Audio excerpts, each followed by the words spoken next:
sa bakasyonan, tingnan na natin ang mga sitwasyon ngayon sa Puerto Galera. At may balita live, si Paul Hernandez ng GMA Regional TV Balitang Southern Tagalog. Paul? Yes, Connie, maaliwalas ang panahon ngayon dito sa Puerto Galera, kaya naman na-enjoy ng maraming bakasyonista ang pamosong White Beach. Dahil malapit lamang sa Metro Manila, patok sa mga beachgoer ang pinagmamalaking white sand ng Puerto Galera sa Oriental Mindoro. Maraming bakasyonista ang nag-extend na ng long weekend nila. Bago pa man yung pagbisita sa sementeryo ng ilan bukas at sa November 2. Dito muna pinili ng mga pamilya at magkakaibigan na mag-unwind.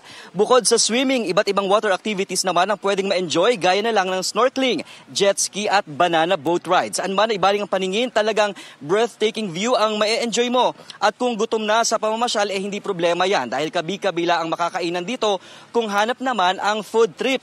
Hindi pa masyadong matao dito sa mga oras na ito, Connie, pero ayon sa ilang tour guide, sa pahapon o sa gabi ay buhay na buhay ang Puerto Galera. Ayon sa LGU, umabot sa mahigit 10,000 turista ang pumunta na rito simula Biyernes hanggang kahapon. Malaki yung inaasahan ng Puerto Galera LGU na mapalakas pa ang turismo nila, lalo at kamakailan lamang ay idineklara nila ang lugar bilang diving capital of the Philippines.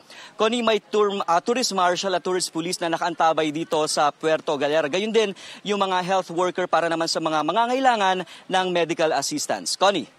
Naku, sana all. Maraming salamat, Paul Hernandez ng GMA Regional TV Balitang Southern Tagalog. Balita ko, may tututukan kayo tuwing 10:30 a.m. sa GTV. Alamin ang mahahalagang balita at impormasyong dapat niyong malaman sa Balita Ko tuwing Lunes hanggang Biyernes. Mag-subscribe din sa GMA Integrated News sa YouTube.